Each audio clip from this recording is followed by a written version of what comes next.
വ്യത്യസ്ത പ്രമോഷനുമായി നിവിൻ പോളിയുടെ പുതിയ ചിത്രത്തിന്റെ ടൈറ്റിൽ മോഷൻ പോസ്റ്റർ പുറത്തിറക്കി. ഗരുഡൻ എന്ന സൂപ്പർ ഹിറ്റ് ചിത്രത്തിന് ശേഷം മാജിക് ഫ്രെയിംസിന്റെ ബാനറിൽ ലിസ്റ്റിൻ സ്റ്റീഫൻ നിർമ്മിക്കുന്ന ഈ ചിത്രം ഡിജോ ജോസ് ആന്റണിയാണ് സംവിധാനം നിർവഹിക്കുന്നത്. നിവിൻ പോളിയുടെ ഏറ്റവും ബിഗ് ബഡ്ജറ്റ് ചിത്രം കൂടിയാണ് മലയാളി ഫ്രം ഇന്ത്യ എന്ന് പേരിട്ടിരിക്കുന്ന ഈ ചിത്രം. ഈ ചിത്രത്തിന്റെ തന്നെ പൂജയുടെ വാർത്തകൾ സോഷ്യൽ മീഡിയയിൽ വലിയ തരംഗം സൃഷ്ടിച്ചിരുന്നു. മലയാളത്തിലെ നമ്പർ 1 പ്രൊഡക്ഷൻ കമ്പനിയായ മാജിക് ഫ്രെയിംസ് ഒരുക്കുന്ന സിനിമകളെ കുറിച്ചുള്ള വാർത്തകൾക്കായി മലയാളി പ്രേക്ഷകർ ഒന്നടങ്കം കാത്തിരിക്കാറുണ്ട്.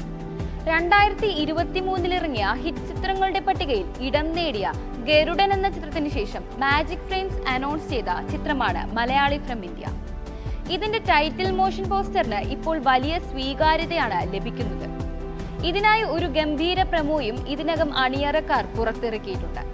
തമിഴ് സംവിധായകൻ നെൽസണും മറ്റും പരീക്ഷിക്കുന്ന രീതിയിൽ തീർത്തും രസകരമാണ് മലയാളി ഫ്രം ഇന്ത്യയുടെ പ്രമോ വീഡിയോ. മലയാളി ഫ്രം ഇന്ത്യയുടെ പ്രമോ വീഡിയോ നിർമ്മാതാവ് ലിസ്റ്റിനും സംവിധായകൻ ഡിജോ ജോസ് ആന്റണിയും നിവിൻ പോളിയും വ്യത്യസ്ത രീതിയിലാണ് അവതരിപ്പിച്ചിരിക്കുന്നത്. നിവിൻ ഈസ് ബാക്ക് എന്ന തലക്കെട്ടോട് കൂടിയാണ് പടത്തിന്റെ പ്രമോ വീഡിയോ പ്രേക്ഷകരിലേക്ക് എത്തിയത്. ജിമ്മിലിരുന്ന് സ്നാക്സ് കഴിക്കുന്ന നിവിനെയാണ് പ്രമോയിൽ കാണിക്കുന്നത്. പിന്നെ കാണിക്കുന്ന ഷോട്ടുകളിലും നർമ്മം കലരുന്ന സീനുകളാണ് അണിയറ പ്രവർത്തകർ ഉൾപ്പെടുത്തിയിട്ടുള്ളത്. ബ്ലോക്ക് ബസ്റ്റർ ഹിറ്റ് ജനഗണമനയ്ക്ക് ശേഷം ഡിജോ ജോസ് ആന്റണിയും ലിസ്റ്റിൻ സ്റ്റീഫനും വീണ്ടും ഒന്നിക്കുന്ന ചിത്രം കൂടിയാണിത്. ചിത്രത്തിന്റെ തിരക്കഥ ഒരുക്കിയിരിക്കുന്നത് ഷാരിസ് മുഹമ്മദാണ്.